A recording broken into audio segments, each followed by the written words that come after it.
Frères et sœurs de l'émission, la manne du ciel.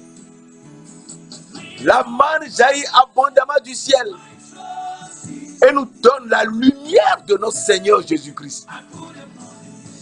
C'est lui le Dieu de gloire, le Tout-Puissant. Celui qui était, qui est et qui vient. C'est lui, Abba Papa, à qui tout est possible. Et nous devons faire sa volonté. Uniquement sa volonté. Et il nous conduit jusqu'à bon port pour la vie éternelle. Cette émission est présentée par le serviteur Jules Komlan Sossou de l'église missionnaire Philadelphie de Christ à Lomé, au Togo. Et nous sommes si contents de partager ce moment de bonheur avec toi, mon frère et ma soeur, afin que tu saches que Dieu de gloire, le Père éternel, il t'aime comme il m'aime. Et il est venu sur cette terre pour nous sauver. Et on l'a giflé, on lui a craché au visage, on l'a frappé 39 coups, on l'a crucifié pour nous sauver, mes frères, mes soeurs. Il faut que tu saches, et que je le sache également, que nous sommes des élus de Dieu qui ne nous laissera jamais tomber. Et c'est très important de le savoir. Car tu es un élu de Dieu. Et Dieu t'a choisi pour la vie éternelle. Il t'a choisi pour la vie éternelle. Et il faut qu'on le suive. Jusqu'à aller dans cette vie éternelle. Car la parole de Dieu nous dit dans Genèse 1, verset 1, au commencement était la parole. Au commencement était la parole. Et la parole était avec Dieu. Et la parole était Dieu. Dans Jean 1, verset 1 que je viens de te dire, au commencement était la parole. Et la parole était avec Dieu. Et la parole était Dieu, autant pour moi, si je parlais de Genèse 1, de Jean 1, verset 1. Il faut qu'on comprenne que c'est la parole de Dieu qui a tout fait. Verset 2. La parole était au commencement avec Dieu. Verset 3. Tout a été fait par la parole. Et sans elle, rien de ce qui a été fait n'a été fait. Donc c'est la parole qui a tout fait. La parole a tout fait, oui. Et c'est ce que je voulais te dire au départ dans Genèse 1, verset 1. Au commencement, Dieu créa les cieux et la terre. Si Dieu a créé les cieux et la terre, il faut qu'on sache que c'est Dieu qui l'a fait.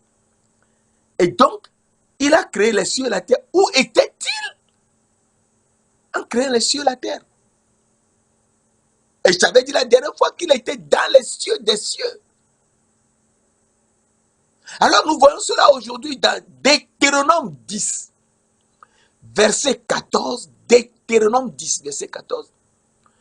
Voici à l'Éternel ton Dieu appartiennent les cieux et les cieux des cieux, la terre et tout ce qu'elle renferme.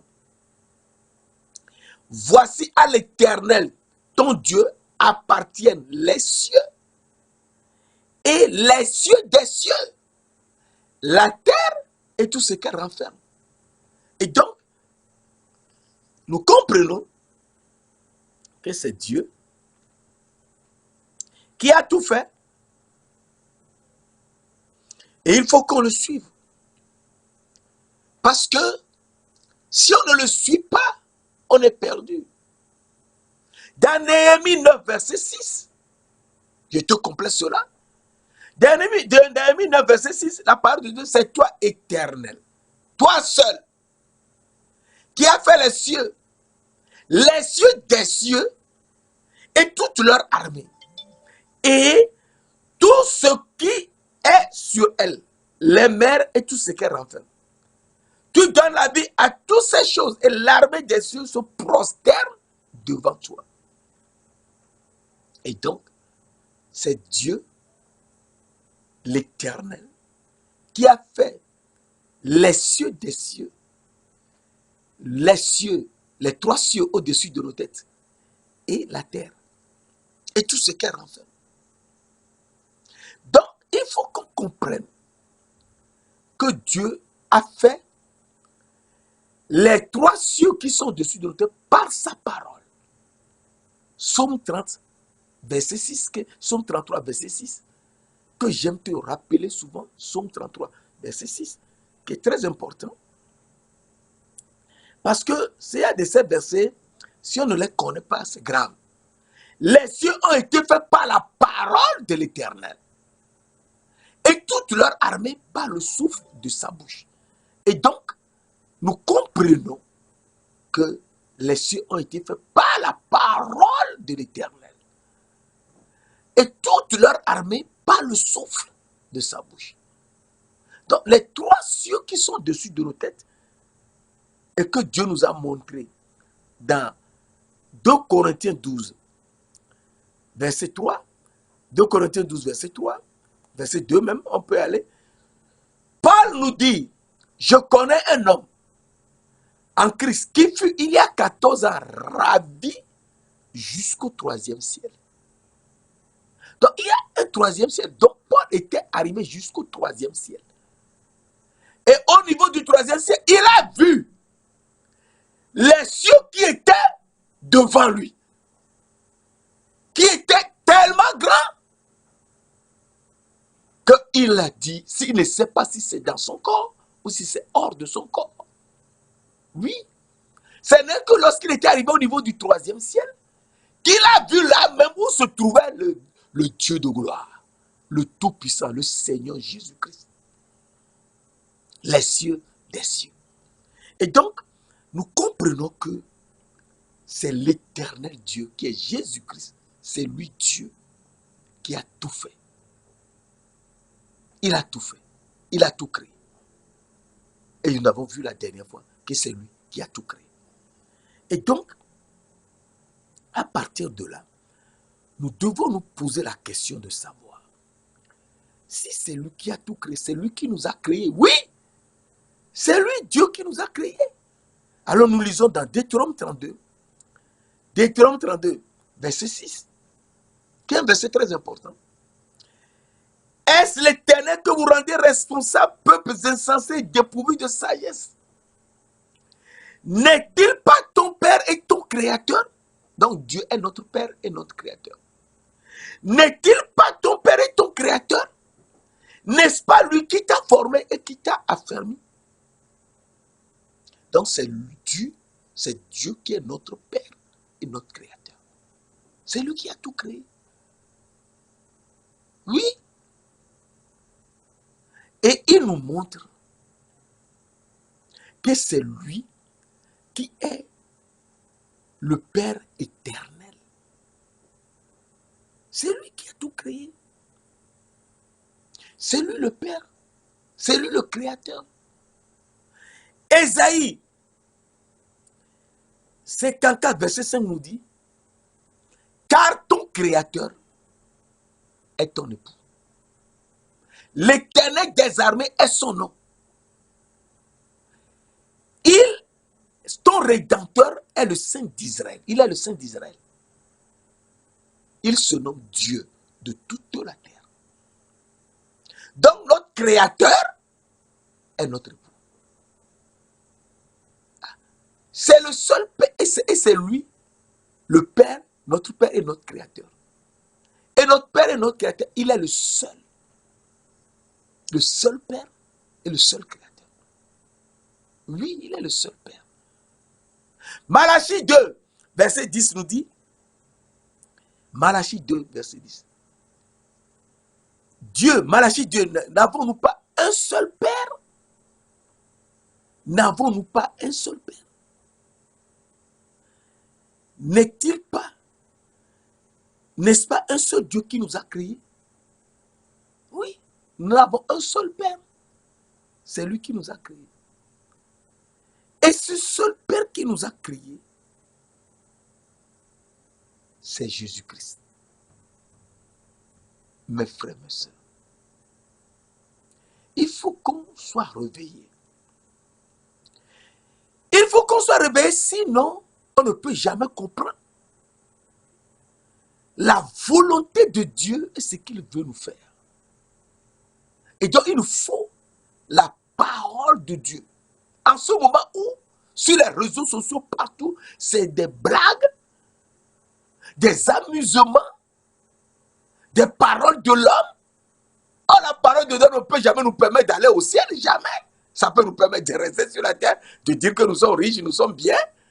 Mais nous ne sommes pas venus sur la terre pour être riches et bien. Nous sommes venus pour aller dans les cieux et être saints et justes. Pour être l'épouse de notre Créateur. C'est ça le secret. Nous devons être l'épouse de notre Créateur.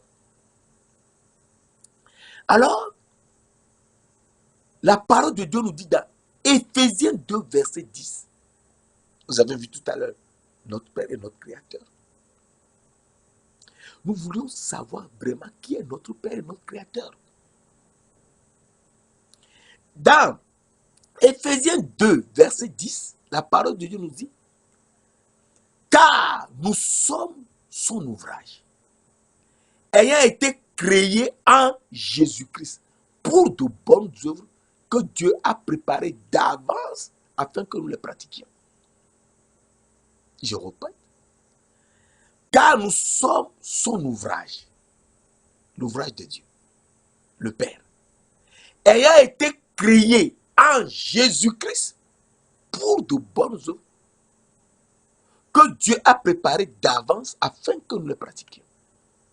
Donc, si Dieu a préparé d'avance les bonnes œuvres afin que nous pratiquions, il faut qu'on sache que nous sommes créés en Jésus-Christ. Donc, c'est Jésus-Christ qui nous a créés. Et il nous a créés. Nous devons savoir que si nous ne le connaissons pas comme notre Créateur et comme le Saint d'Israël, nous sommes perdus. C'est très important. Il faut qu'on sache qui est notre Créateur. Sinon, on ne peut pas. Alors la parole de Dieu nous dit, nous avions fait cela, nous l'avons déjà fait, Dieu notre Créateur. Ça se trouve sur YouTube, tu peux le voir. Dans la série Dieu notre Créateur. Mais je te reprends cela ici rapidement pour te dire que dans Ésaïe 17, verset 7, Ésaïe 17, verset 7, qui nous dit, en ce jour, donc il y a un jour qui vient, en ce jour, l'homme regardera vers son Créateur et non vers les autres hommes. Non et non vers les hommes qui sont sur les réseaux sociaux, qui parlent beaucoup, qui se montrent, qui font tout. Mais non, nous regarderons vers notre Créateur, celui qui nous a créés sur cette terre. Ésaïe 17, verset 7, en ce jour, l'homme regardera vers son Créateur et ses yeux se tourneront vers le Saint d'Israël. Donc, nous devons tourner nos yeux vers le Saint d'Israël et regarder vers notre Créateur. Car ton Créateur est ton époux. Ésaïe 54, verset 4. Ésaïe 54, verset 5. Car ton Créateur est ton époux. L'Éternel des armées est son nom. Ton Rédempteur est le Saint d'Israël. Il se nomme Dieu de toute la terre. Et donc nous devons regarder à lui, notre Créateur, pour être son épouse. Et donc,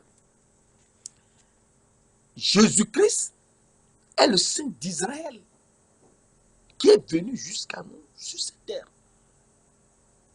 Oui, c'est lui le Saint d'Israël qui est venu jusqu'à nous sur cette terre. Car nous étions perdus. 6, verset 3 nous dit, c'est l'Éternel des armées. Toute la terre est remplie de sa gloire. Verset 5. Et mes yeux ont vu le roi grand terre, l'Éternel des armées. Donc l'Éternel des armées est le roi qui est venu sur cette terre pour nous sauver. Nous qui étions perdus dans le jardin d'Éden, et Satan avait pris notre domination. Nous l'a volé. En nous poussant à manger l'arbre de la connaissance du bien et du mal, que Dieu nous a interdit d'en manger. Mais plutôt de chercher l'arbre de la vie au milieu du jardin, de le trouver, à manger le fruit et demeurer en Dieu, et Dieu demeurera en nous. Si on ne mange pas le fruit de l'arbre de la vie, on ne peut jamais demeurer en Dieu et Dieu demeurer en nous. C'est très important. Alors, nous voyons que l'Éternel a dit à l'homme, dans Genèse 1, verset 26, faisons l'homme à notre image. Donc l'homme doit être saint pour être roi. C'est très important. Parce que l'Éternel, nous avons vu tout à l'heure dans Ésaïe 6, verset 3, c'est l'Éternel des armées. Toute la terre est remplie de sa gloire. Verset 5. Et mes yeux ont vu le roi grand terre, l'Éternel des armées. Grand terre. Et le roi est venu sur la terre. Oui, il faut qu'on sache cela. Si nous ne sommes pas saints, nous ne pouvons jamais être à leur image. Il faut donc que nous soyons saints dans l'âme, saints dans le corps et saints dans l'esprit. C'est ça. Ainsi, nous pouvons être rois, comme lui, roi. Jésus-Christ est le roi qui est venu jusqu'à nous sur la terre. Et nous devons être également des rois et des sacrificateurs. Nous le verrons plus loin. Et donc, Dieu qui a fait cela, nous dit dans Genèse 1, verset 26, faisons l'homme à notre image. Donc, l'homme doit être saint. Saint dans l'âme, saint dans le corps et saint dans l'esprit. Et à notre ressemblance, eh bien, il faudrait qu'il soit juste pour être roi, sacrificateur, serviteur et prophète. Et donc, pour être tout cela, il doit dominer. Surtout, il doit dominer sur les poissons de la mer, sur les oiseaux du ciel, sur le bétail, sur toute la terre. Et sur tout reptile qui rampe sur la terre. Le reptile qui rampe sur la terre, c'est le serpent. Et nous avons vu la dernière fois que ce serpent a trompé la femme que Dieu avait fait à l'homme pour l'aider à cultiver le jardin et à le garder. C'est-à-dire à chercher l'arbre de la vie, à le trouver et le manger. Mais l'homme, désirant ce que portait le chérubin qui lui jouait le tambour et les flûtes, qui est le chérubin Satan, qu'on a appelé plus tard le serpent, eh bien, il a vu les 9 pierres précieuses du chérubin et l'or qui les a sertis, et cela lui plaisait. Et au lieu de regarder à Dieu qui l'a créé, et qu'il a mis dans le jardin d'Éden pour le cultiver, le garder. Donc, l'homme même n'est pas parti tout seul dans le jardin d'Éden, c'est Dieu qui l'y a mis. L'homme qui qui ne causait qu'avec Dieu, l'éternel Dieu, qui l'a fait et qui a également fait la femme, eh bien, il n'a plus parlé avec Dieu. La femme a commencé à parler avec le serpent. Non! C'est Dieu qui nous a créés. Nous n'avons affaire qu'avec lui. C'est lui Dieu. Nous sommes ses créatures. Il faut s'attendre à lui. Il faut l'écouter. Il faut faire ce qu'il nous dit. Ce qu'il a écrit dans la Bible, c'est ce que nous devons faire. Si nous voulons faire autre chose, c'est le serpent qui nous séduit. Et le serpent avait séduit la femme parce que la femme n'a plus écouté ce que Dieu avait dit. De cultiver le jardin et de le garder, puisqu'elle voulait faire plaisir à son mari. Et elle a mangé l'arbre de la connaissance du bien et du mal. En a donné à son mari. Et les deux ont eu les yeux de l'arbre fermés et les habits qu'ils portaient dans l'arbre perdus. Et se sont vus nus dans le corps ici. Et ils ont pris des feuilles de figuier pour couvrir leur nudité. Et l'éternel Dieu a attendu le soir et s'est dit, et où es-tu? Et donc ils entendaient la voix de Dieu, mais ils ne le voyaient plus. Quand on fait la blague de désobéir à Dieu, de ne pas faire sa parole, de faire ce que les gens font, que nous voyons, il faut qu'on se réveille. Si on fait la petite blague dessus ce que les gens font, nous sommes perdus. Et donc, ces entraînements nous permettent de nous réveiller. Nous sommes dans ce monde, c'est vrai. Nous devons faire les choses du monde, c'est vrai. Mais il faudrait, avant toute chose, que nous ayons l'esprit, l'âme et le corps sur ce que Dieu nous enseigne. Et faire confiance en Dieu, avoir la foi en lui. Même si on n'a pas mangé, ce n'est qu'une petite épreuve, il nous donnera à manger. C'est lui Dieu. C'est lui qui nous a créés. C'est lui qui va nous donner à manger. On peut tout dire, c'est lui qui va nous donner à manger. Il sait comment le faire. C'est lui qui est Dieu. On ne peut pas le discuter. Et l'homme n'ayant pas écouté la parole, a fait ce qu'elle veut. La femme également a vu le fruit de l'arbre qui est agréable à voir et bon à manger, en a mangé et a donné à son mari. Et ils ont perdu les yeux et tout. Et donc, Dieu lui-même, notre créateur, celui qui nous a créés, est venu sur cette terre pour nous sauver. Alors, nous lisons rapidement dans Genèse 1, verset 27, Genèse 1, verset 27, un verset très important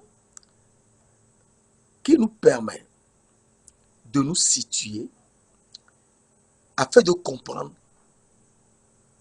comment nous avons échoué et ce que Dieu veut nous faire. Dans Genèse 1, verset 27, la parole de Dieu nous dit, Dieu créa l'homme à son image. Il le créa à l'image de Dieu. Il créa l'homme et la femme. Alors, aujourd'hui, nous voulons un tout petit peu perdre le temps sur Genèse 1, verset 27. Car comprendre ce verset nous permettra de nous situer clairement. D'abord, petit a, Dieu créa l'homme à son image. Donc, il faut qu'on comprenne que Dieu a envoyé sur la terre quelqu'un qui est son fils. Et c'est très important car il l'a fait pour sauver les autres fils de l'homme. Alors, Nous lisons dans Jean 3.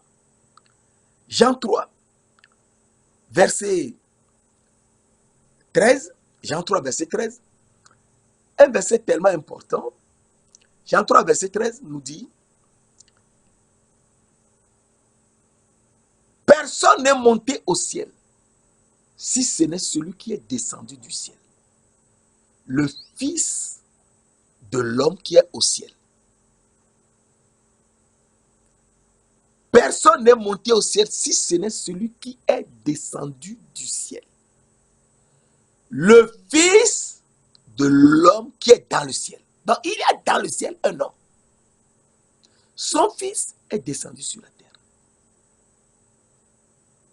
Mes frères et sœurs, il faut qu'on fasse très attention ici parce que l'homme est dans le ciel et son Fils est descendu.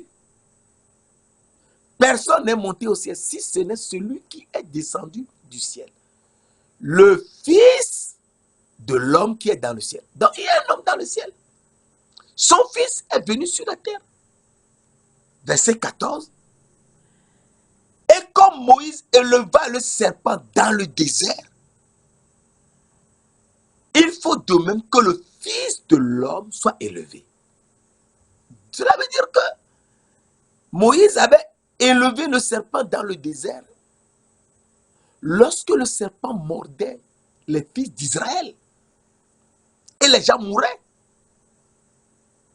Le serpent qui a volé la domination à Adam et Ève mordait les fils d'Israël sur le chemin. Ces fils d'Israël qui murmuraient, racontaient des choses contre Dieu. Et Dieu a permis que le serpent les morde et les gens mouraient. Et Moïse a prié le Seigneur, Dieu de gloire, qui lui a dit de faire un serpent d'airain, de le mettre sur une croix et de l'élever. Tous ceux qui verront le serpent d'airain, eh bien, ils seront sauvés. Alors, quand le serpent te mord et que tu fais l'effort de regarder de loin le serpent d'airain, automatiquement, tu es sauvé et tu ne meurs plus. Alors, nous sommes sur cette terre, le serpent nous mord. Satan nous fait des problèmes, nous tombons, nous n'avons jamais la victoire. Nous mourrons et Dieu est venu sur la terre. Son Fils, le Fils de l'homme est venu sur la terre pour que nous le regardions, pour que nous ayons la foi en lui. Et en le regardant, en ayant la foi en lui, eh bien, nous ne mourrons plus. Oui, c'est très important. Nous ne mourrons plus. Nous ne parlons pas de la mort charnelle, là, non. La mort spirituelle, mourir l'âme perdue. Non, notre âme sera réveillée. Et, comme le Moïse éleva le serpent dans le désert, il faut de même que le Fils de l'homme soit élevé. Donc le Fils de l'homme sera cloué au bois, sera crucifié à notre place. Et tous ceux qui auront l'esprit, l'âme sur lui, eh bien, ils seront sauvés.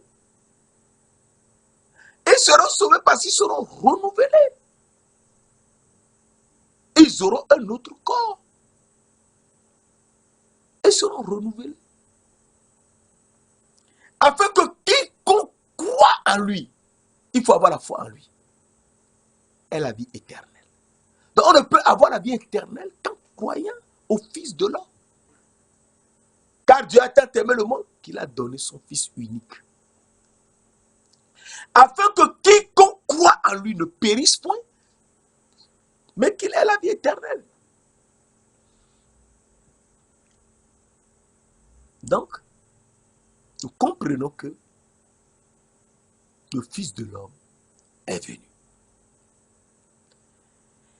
Et le Fils de l'homme, qui est-il? Le Fils de l'homme, qui est-il? Il faut qu'on le connaisse. Si on ne le connaît pas, on est perdu. Il faut connaître le Fils de l'homme. Alors Jésus nous dit, dans Jean 8, verset 28, Jean 8, verset 28, Jésus donc leur dit, quand vous aurez élevé le Fils de l'homme, alors vous connaîtrez ce que je suis. Et que je ne fais rien de moi-même, mais que je parle selon ce que le Père m'a enseigné.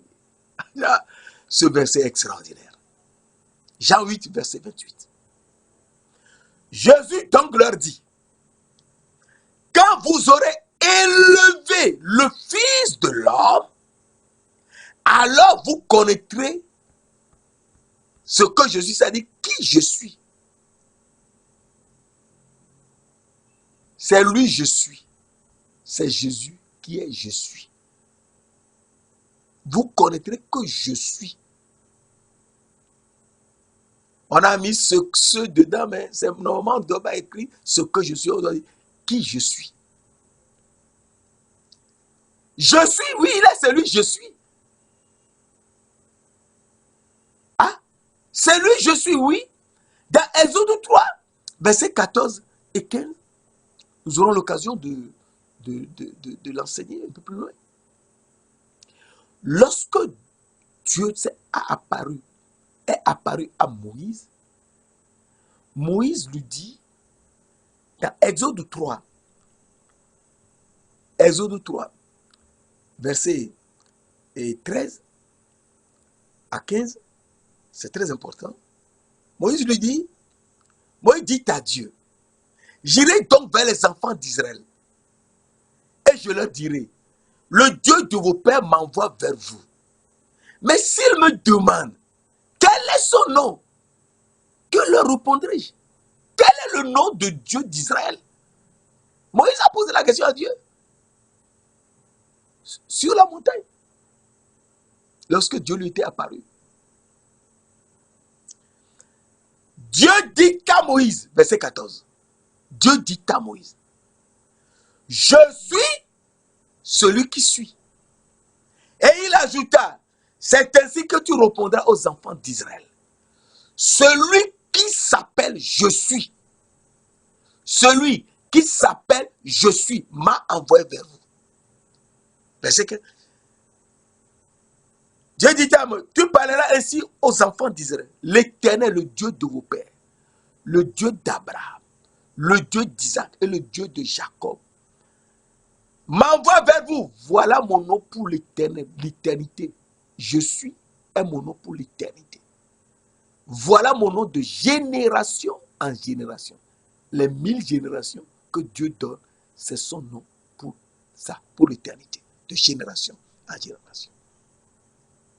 Et donc, à partir de là, Jésus est venu sur cette terre et il nous a montré que c'est lui qui s'appelle je suis, mes frères, mes sœurs. Et ça se trouve toujours dans Jean 8.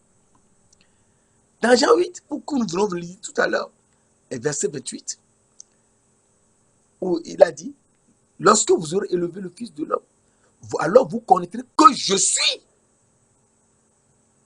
Alors Jésus nous dit dans verset 56 à 58, un verset très important, Abraham, votre père, a tressailli de joie de ce qu'il verrait mon jour. Il l'a vu. Et il s'est réjoui. Il a vu, lui, l'ange de l'Éternel, qui est Dieu et qui est l'Éternel, viendra sur la terre. Et son nom, c'est je suis. Verset 57. Les Juifs lui disent, tu n'as pas encore 50 ans et tu as vu Abraham. C'est ça.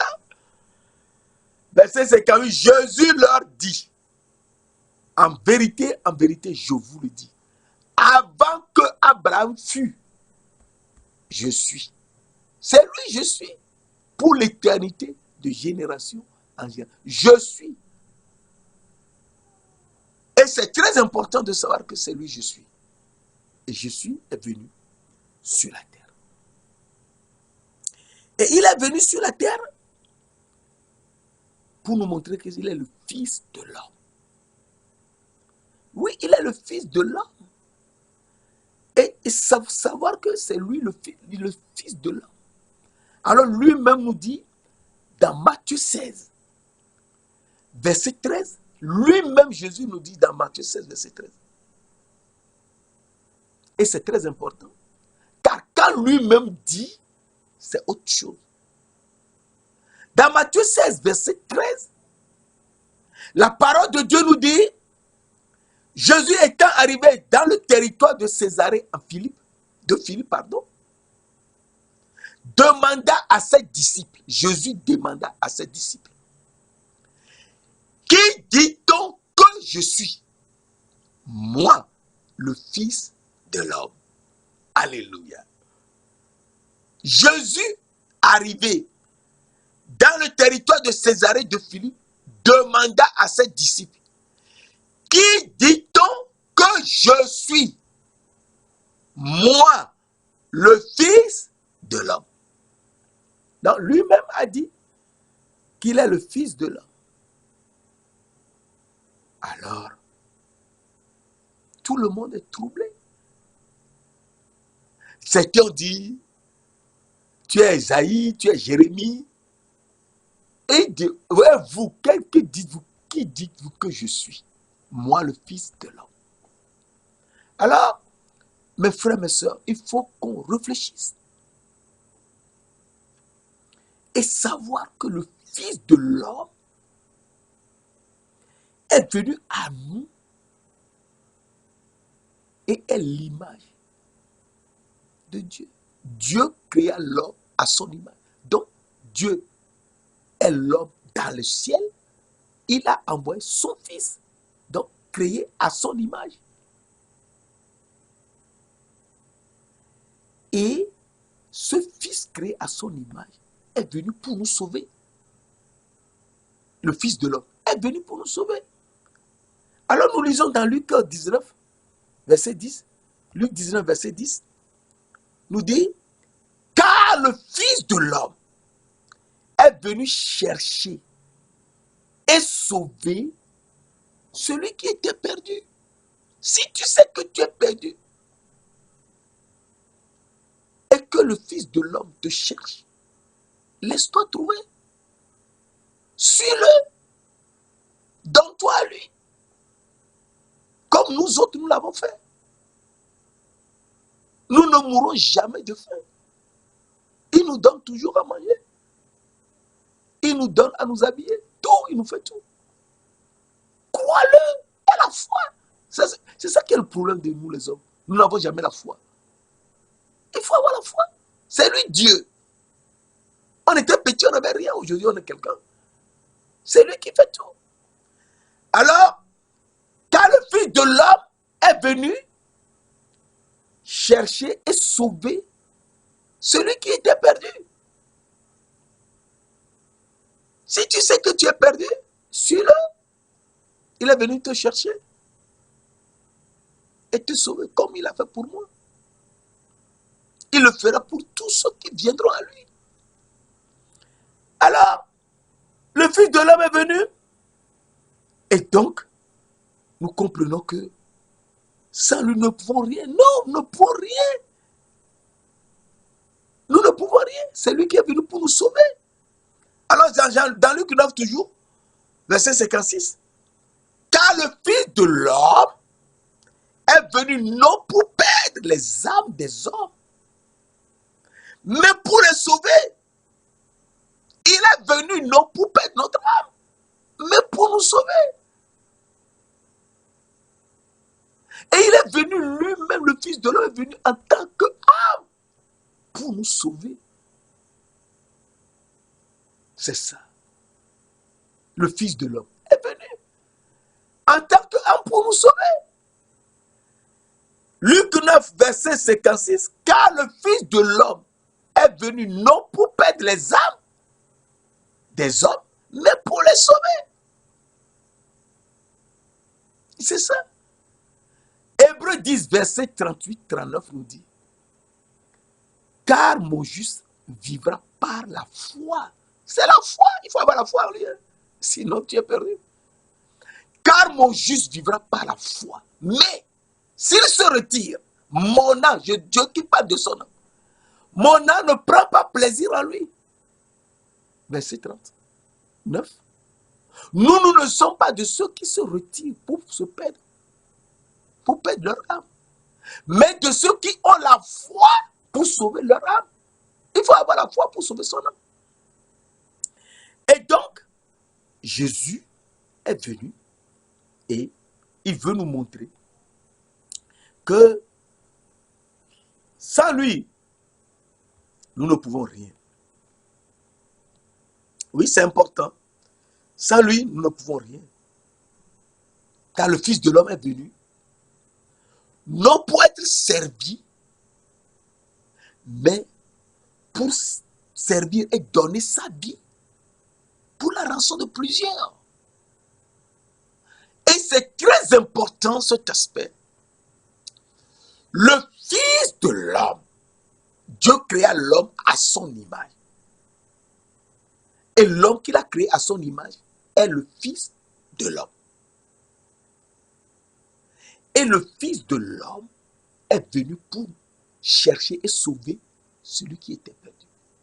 Alors, dans Matthieu 20, verset 28, Matthieu 20, verset 28, la parole de Dieu nous dit, car c'est ainsi que le Fils de l'homme est venu, non pour être servi, mais pour servir, il sera serviteur, pour servir et donner sa vie comme la rançon de plusieurs.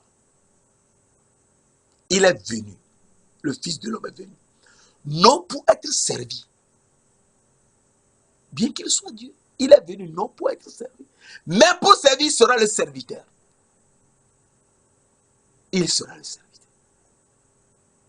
Non pour être servi, mais pour servir et donner sa vie comme la rançon de plusieurs.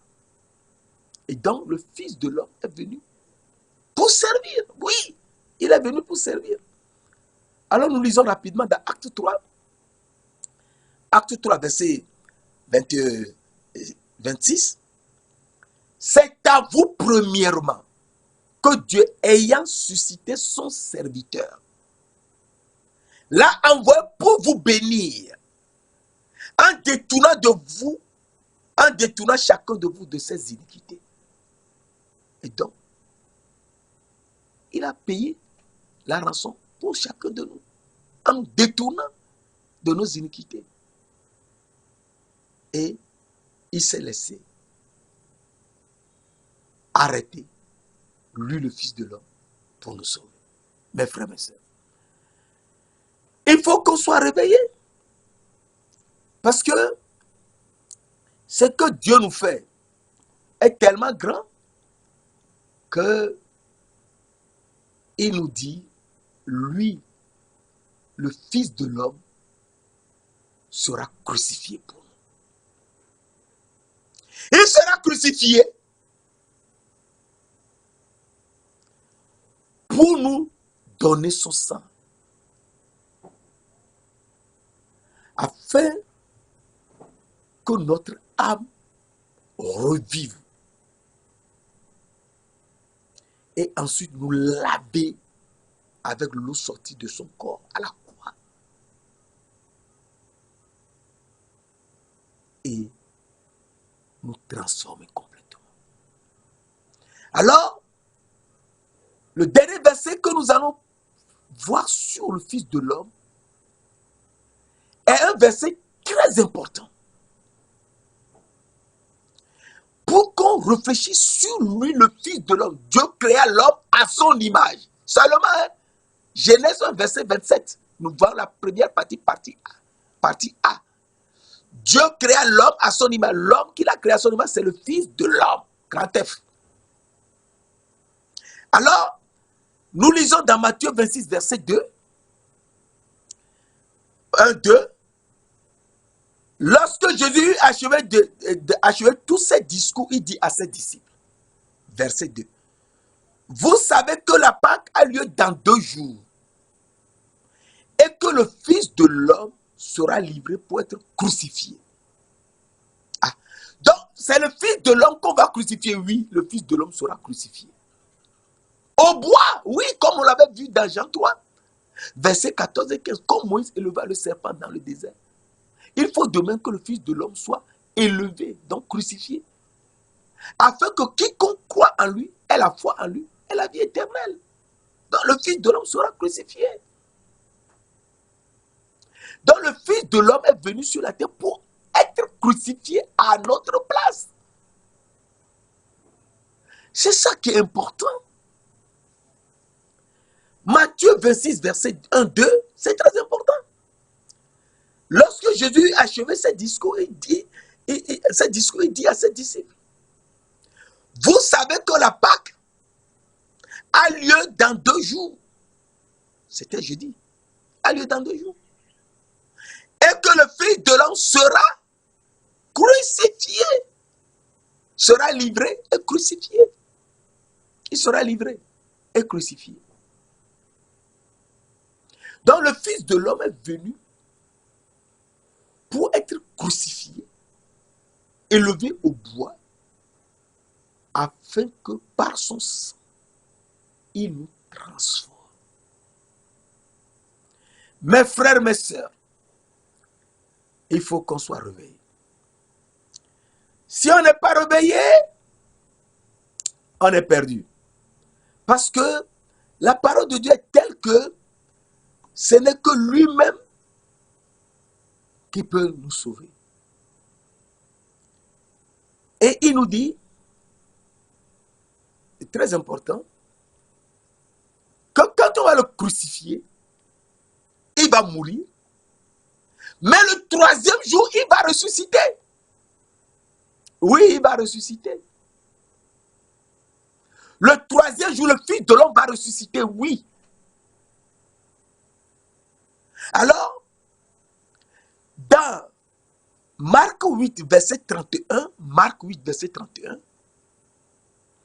alors il commença à leur apprendre ce qu'il fallait que le Fils de l'homme souffrit beaucoup, qu'il fut rejeté par les anciens, par les principaux sacrificateurs et par les scribes, qu'il fut mis à mort et qu'il ressuscita le 3e jour. Donc, les principaux sacrificateurs, les scribes, les pharisiens, tout ce monde allait le rejeter, à rejeter le Fils de l'homme. Il sera crucifié, mis à mort, mais le 3e jour, il va ressusciter. Pour nous apprendre quelque chose d'extraordinaire le 3e jour. Mes frères, mes sœurs, Jésus veut nous apprendre quelque chose d'extraordinaire le 3e jour. Et ce quelque chose qu'il veut nous apprendre est si important que nous devons le suivre pas à pas. Pas à pas pour faire sa volonté. Sinon, on ne peut jamais. Parce que le 3e jour, Dieu a fait tous les fruits des arbres le 3e jour. Ce n'est que le 4e jour que le Dieu a fait le soleil, la lune et les étoiles. Genèse 1, verset 14 à 18. À 19 même.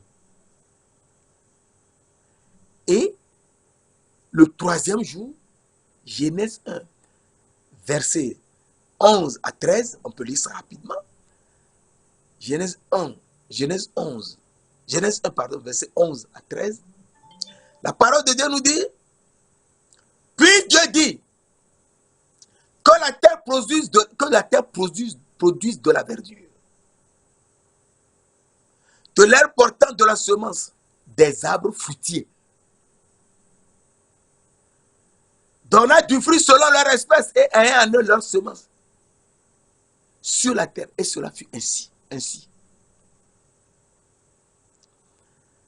La terre produit, verset 12, la terre produisit de la verdure, de l'herbe portant de la semence, selon son espèce, et des arbres fruitiers, ayant en eux leur semence selon leur espèce. Dieu vit que cela était bon. Il y a un soir et il y a un matin, ce fut le 3e jour. Dans le 3e jour, Dieu a fait pousser du sol des arbres fruitiers. Et le 4e jour, Genèse verset 14, il y avait, Dieu dit qu'il y ait des luminaires dans l'étendue du ciel pour séparer le jour d'avec la nuit, que ce soit des signes pour marquer les époques, les jours et les années. Dieu fit 2 grands luminaires, le plus grand pour présider le jour, c'est le soleil, le plus petit pour présider la nuit, la lune, et aussi les étoiles. Alors, nous comprenons que ainsi lui un soir et un matin, ce fut le 4e jour. Donc le soleil, la lune, les étoiles ont été faits par Dieu le 4e jour. Mais le 3e jour, il a fait pousser les arbres fruitiers, donnant du fruit selon leur espèce. Et Jésus meurt et ressuscite le 3e jour. Mes frères et sœurs. Donc c'est lui l'arbre de la vie. Oui, c'est lui l'arbre de la vie. Et il faut qu'on mange son fruit. Oui, c'est ça.